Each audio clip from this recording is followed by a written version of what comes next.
Dá-se ao que tem e retira-se ao que não tem. Esse é o nosso tema de hoje, vamos lá? E aí galera, beleza? Tudo bem com vocês? Sejam bem-vindos ao canal Espiritizando com Anderson Ando.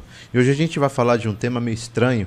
É aquele tema de que a gente vai dar para aquele que mais tem e para aquele que não tem a gente vai retirar.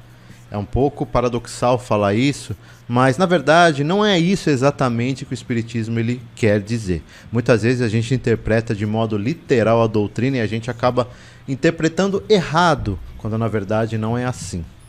Mas antes eu queria pedir para você, deixa seu like, se inscreve no nosso canal, pode ter certeza que você ajuda e muito a expandir o Espiritismo pelo nosso país. E é isso que a gente objetiva sempre. Compartilhe esse vídeo com as pessoas, por gentileza.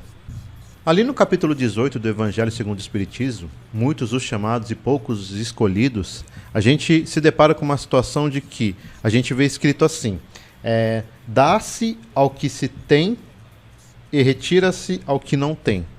Quando a gente vê uma situação dessa, a gente pensa na injustiça. Por que você vai dar para a pessoa que tem e você vai retirar da pessoa que não tem? Na verdade, a gente está falando aqui de um aspecto mais evolutivo daquele espírito, daquela pessoa. Quando ele fala dá-se ao que tem, ele quer dizer sobre o merecimento. Inclusive, quando a pessoa não recebe, quando se retira da pessoa, é porque também foi o desmerecimento. É mais ou menos dessa forma. Mas isso não é uma forma de punir a pessoa. A gente entende nesse momento que a gente está punindo aquela pessoa, quando na verdade não. O merecimento, ele, claro, ele vai também junto ao aspecto do progresso moral e do progresso intelectual. Todos nós passamos por várias etapas de merecimento. Tem momentos que a gente merece e tem momentos que a gente não merece. Mas isso não é porque Deus impôs isso. Não foi porque a espiritualidade impôs isso. Isso somos nós mesmos quem fazemos. A gente, em espíritos, nós quando somos espíritos, a gente faz as coisas, nós fazemos as coisas e nós sabemos quando a gente merece ou não, ainda que inconsciente. Isso faz parte da nossa evolução. Então a gente leva aquele exemplo daquela pessoa, o exemplo clássico daquela pessoa que ela está ali quase morrendo afogada num local onde ela está se segurando numa pedra e aí ela pede desesperadamente para Deus ajudá-la. E aí, naquele momento, vem, por exemplo, um bombeiro, vem um helicóptero, vem uma corda que a pessoa manda, vem uma pessoa querendo ajudar. E ela fala assim, não, Deus vai me tirar daqui porque Deus consegue fazer isso por mim. E essa pessoa acaba morrendo. E quando ela chega nos reinos dos céus, ela fala para Deus, Deus, eu te pedi tanto, por que você me deixou morrer? E Deus vai falar, eu te mandei um bombeiro, eu te mandei uma corda, eu te mandei helicóptero, eu te mandei pessoas, te mandei tudo isso e você simplesmente não aceitou. Então aquela pessoa, ela mesma causou aquilo nela, aquele problema. E é justamente nisso que ele vem falar, muitos serão chamados, poucos os escolhidos. Não, Deus não está naquele momento selecionando pessoas. Você é prioridade, aquele não é. Todos nós somos filhos de Deus. Deus, ele ama você, ele ama a mim, ele ama todas as pessoas. Da mesma forma, ele nos criou. Se você tem filhos, se você tem parentes que você ama, seus pais, pessoas ao seu redor que você ama demais, mais de uma pessoa, você não vai falar, esse daqui eu amo mais, esse daqui eu vou deixar para lá. Porque você ama essas pessoas. A mesma coisa a gente vê nessa situação. Muitos serão chamados, poucos os escolhidos. A gente não pode interpretar isso como algo restritivo. Você está restringindo aquela pessoa. Não. É porque naquele momento não é o momento daquela pessoa conseguir evoluir, conseguir entender, compreender o aspecto evolutivo dela. E é por isso que ela vai ganhar menos, vai retirar dela, do que, por exemplo, o irmão dela que vai conseguir ganhar mais, sobretudo porque ele se esforçou e conseguiu. O grande problema de quando a pessoa ela perde, ela chuta o balde. Muitas vezes ela chuta o balde. Então ela pensa, eu já estou lá embaixo mesmo, eu não quero saber, então eu vou chutar o balde, já perdi mesmo. É aí que está o grande problema. Porque a pessoa, quando ela está perdendo, é o momento de ela tentar se reerguer. Mas é claro, isso também vai depender do livre-arbítrio dela. A pessoa, quando ela tem a capacidade de fazer as coisas por si própria, ela tem o livre-arbítrio. Muitas pessoas não têm a capacidade de fazer as coisas por si própria. Uma criança, por exemplo, ou uma pessoa que ela tem, sei lá, um problema de um retardo mental, Naquele momento ela não pode responder por ela própria. São situações atípicas que a pessoa não responde pelo livre-arbítrio dela. Ok, tudo bem. Mas a pessoa, quando ela responde pelo livre-arbítrio dela, é aquele momento que ela está evoluindo. E certamente ela vai fazer coisas erradas. Por isso, ela vai retirar dela mesma as coisas que ela tentou. E aquelas pessoas que estão fazendo por onde, estão evoluindo, estão fazendo o certo, essas sim vão ganhar mais. Porque elas mesmas conseguiram. Não é porque Deus falou assim, olha, então você vai ganhar mais porque você foi bonzinho. Você não foi bonzinho, você vai ganhar menos, você vai ser castigado. A questão de castigo e merecimento, essa é uma coisa nossa aqui do ser humano. A gente, nós, aqui no nosso planeta, nós estamos no planeta de provas e expiações. Então nós também estamos evoluindo. Então a nossa característica hoje é a da punição. Você não fez por onde, você vai ser punido. Você fez por onde? Tudo bem, você vai ganhar. A gente faz assim, nós fazemos assim, mas se nós levarmos em consideração o aspecto que está escrito na doutrina, interpretar da forma como a espiritualidade quer dizer, Deus fez dessa forma, é porque tudo isso são as nossas atitudes e não alguém nos punindo. Quem pune é o ser humano, nós punimos, estou dizendo, nós punimos as pessoas. A gente faz isso, a gente julga. Mas naquele momento ali, quando muitos serão chamados e poucos serão escolhidos, é isso que quer dizer lá no livro. Que naquele momento não é o momento de você ser o chamado. Ou é o momento de você ser chamado porque você fez por onde. E aquele que não foi escolhido não vai perpetuar. Não fui escolhido, então estou de fora. Não. Vai ter um momento que aquele vai ser escolhido. Justamente por quê? Porque todos nós somos imortais. Todos nós somos imortais. Nosso espírito, ele não morre. A carne morre. Somente a carne, esse invólucro, morre. Só que depois, o nosso perispírito, nosso espírito, ele vai para outro lugar. É o momento que a gente aguarda as posteriores reencarnações. E aí a gente vai evoluindo. Vai evoluindo. Ainda que essa evolução seja tênue, seja pequenininha, a gente está evoluindo em vários aspectos. A reencarnação, ela estará presente com a gente até o momento que a gente atingir a centelha divina, nós nos tornarmos espíritos perfeitos, puros. Tudo bem, levam milhões de anos para a gente chegar até esse aspecto. Por enquanto, a gente continua evoluindo. Então, o que a gente pode pedir para você? Não interpretar de forma restrita a doutrina. Não dizer o seguinte, tá vendo? Eu não mereço, eu nunca vou merecer, eu não presto para nada. Eu sou um inútil, eu sou uma inútil. Eu sou isso, eu sou aquilo. A gente fica se rebaixando. Você já não está num momento bom e ainda pensar dessa forma, só vai piorar. Temos que entender, porque quando a gente compreende a doutrina, a nossa responsabilidade ela fica maior. Você sabe que é errado pensar assim? Você tem noção disso? Então não pense. Tente não pensar. Todos nós passamos por esse momento. Agora, quando você vê o seu irmão, aquela pessoa que entrou no reino dos céus, está ali por merecer, você tem que ver toda a pedra que ela carregou, todo o obstáculo que ela passou até chegar ali.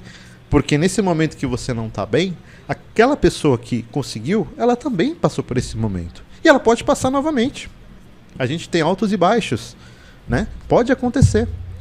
Então, esse é um dos aspectos sobre muitos serão chamados e poucos os escolhidos. A gente vai dar para aquele que recebe, vai tirar daquele que não merece.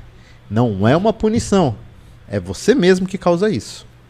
Tanto é que ele fala aqui no Evangelho uma coisa assim bem interessante, só para você entender. Ele vai dizer aqui, ó, tira-se àquele que nada tem, ou que tem pouco. Ele fala aqui isso. Tomai como um ensino figurado. Deus não tira das suas criaturas o bem que se dignou conceder deles. Foi o que a gente falou agora. Deus não vai tirar isso de você. Você tem seu livre-arbítrio. Deus não vai te punir, Ele te dá o livre-arbítrio. Porque Ele sabe que um dia você vai evoluir. Ele sabe disso. Ele não te criou à toa. Mas para isso você precisa passar por esses momentos da sua vida. E aqui ele continua.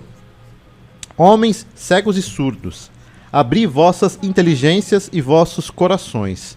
Procurai ver pelo Espírito. Compreendei com a alma.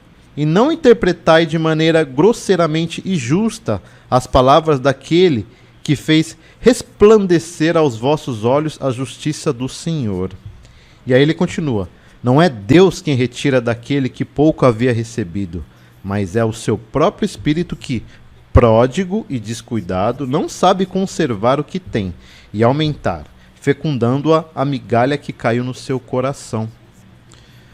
Você vê, aqui no Evangelho ele explica, porque às vezes a gente interpreta só lá em cima e o resto a gente deixa para lá, mas a gente tem que entender que as punições, essas punições que nós dizemos, não é Deus te punindo. Deus não é punidor. Deus não é aquele cara que vai chegar em você e vai falar, agora que você fez isso, bem feito. Isso é uma criação nossa, é uma criação da gente aqui na Terra. Como a gente disse lá atrás, terra de provas e expiações. Todos nós somos falhos. E a gente vai dizer essas coisas também porque a gente não chegou ainda, num certo grau evolutivo, para compreender que Deus não é um punidor, mas nós mesmos. E aqui ele fala uma parte também no Evangelho, ele fala assim, aqui no meio. Em vez de acusar aquele que tudo lhe deu, como se lhe houvesse retomado os bens, deve acusar-se a si mesmo, que é o verdadeiro responsável pela sua miséria, e arrependido e ativo, entregar-se corajosamente ao trabalho. É interessante. Tudo bem, como a gente volta a falar da evolução do ser humano, nós estamos evoluindo.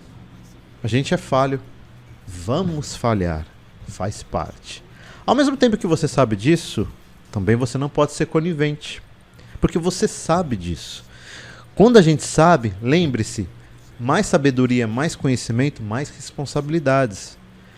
E isso daí pode se tornar até um problema para você, porque você sabe disso. Quando você conhece a doutrina, quando você conhece sobre esse aspecto, independente da sua religião, você sabe que as coisas dependem de você e não só pedir as coisas para Deus, ou senão acusar Deus dos seus problemas, isso só vai te causar mais problemas. Não seja conivente com seus problemas acusando Deus. E também, você sabendo que isso faz parte da sua evolução, use como exemplo. Use como exemplo aquilo que eventualmente pode te prejudicar. Você vai falar assim, eu não estou bem, eu não estou legal, eu estou depressivo, eu estou depressiva, eu sei que isso é minha culpa, eu preciso melhorar. Você não vai se chicotear. Você simplesmente vai pensar assim, poxa, mas se isso depende de mim, por que eu estou aqui reclamando? Existe um momento que você tem que reclamar, existe um momento do seu luto de raiva, o seu luto de que você perdeu alguém. Existem esses momentos, eles têm que ser momentos passageiros, transitórios, e não momentos que vão perpetuar a sua evolução. Senão, dessa forma, você tem que também pensar, leva por esse lado, quando você ganha a possibilidade de reencarnar, momento que você estava ali no mundo espiritual, trabalhando para conseguir essa possibilidade, é muito provável que levaram até séculos para você ter essa oportunidade, para você vir aqui até a Terra, para você reencarnar e para você evoluir em vários aspectos. Pensa que é muito curta a vida, essa vida que você está reencarnado, reencarnada, para que você possa evoluir. Então você lembra assim, poxa, mas a vida já é curta, eu vou ficar reclamando? Espera aí, eu vou levantar, eu vou acordar, eu vou evoluir sim. E aí você faz por onde? Tem dias que você vai abrir a janela, você vai ver o dia nublado, um dia triste, um dia chato, faz parte. Mas tente fazer do limão uma limonada. Porque depois, quando você desencarna, isso daí é um aspecto que a gente vê no espiritismo, as pessoas que muitas vezes sofrem EQM, que é a experiência de quase morte, essas pessoas quando voltam da EQM, muitas vezes elas pensam, elas se arrependem de muitas coisas que de repente elas fizeram, porque elas foram para o outro lado e voltaram e pensaram, naquele momento eu estou indo embora, e começa a se arrepender de muita coisa que deixou de fazer. Então essas pessoas, elas mudam, o aspecto delas muda assim radicalmente. E às vezes aquela EQM foi até necessária para ela evoluir. A EQM eu digo, né, a experiência de quase morte. Porque a maioria de nós, a gente lê nos livros do Chico, inclusive, psicografados, a gente se arrepende demais quando a gente desencarna. Porque a gente pensa que deveria ter feito, que não fez, porque que eu fui assim, eu fui assado. Faz parte da nossa evolução. E você sabendo disso, não deixa para chegar esse momento. Tenta agora. É difícil? Claro que é. Na teoria, tudo que a gente fala aqui parece ser bonito, parece ser fácil. Mas ao mesmo tempo, você tem que colocar isso para funcionar. Porque vai saber quando será a sua próxima oportunidade para você reencarnar. Vai saber como que é o aspecto reencarnatório, por exemplo, na sua colônia espiritual, na sua família ali da colônia espiritual, onde a sua família vive. O seu trabalho que você vai ter que desenvolver lá para você conseguir seus bônus horas. Ou se não, você terá o preparo novamente para você reencarnar, para sofrer novamente, para você reencarnar daqui pouco tempo. Porque lá você vai estudar novamente. Aqui na Terra, você tem que saber que aqui é o local onde você está trabalhando. Quando você dorme à noite, o seu espírito ele vai lá para sua casa. A sua casa é lá, não é aqui. Aqui você está trabalhando. Aqui não é a sua casa, aqui é o momento transitório. Lá que é a sua casa, o mundo espiritual. Então quando você for definitivo para a sua casa, você não vai ter mais a possibilidade de vir aqui naquela vida. E você vai pensar, por que eu não fiz isso? Por que eu não fiz aquilo? Por quê? Porque isso faz parte da nossa evolução. Nós estamos evoluindo, planeta de provas e expiação. Beleza? Então pensa assim, quando você ouvir muitos serão chamados, poucos escolhidos, dar aquele que merece, tira daquele que não merece, não interprete isso como uma punição. Interprete isso como uma possibilidade de você evoluir. Beleza? Esse foi o nosso vídeo de hoje. Espero que você tenha gostado. Novamente peço para você, se inscreva no nosso canal, compartilhe esse vídeo. Você ajuda e muito a expandir o espiritismo pelo nosso país. Obrigado e que assim seja.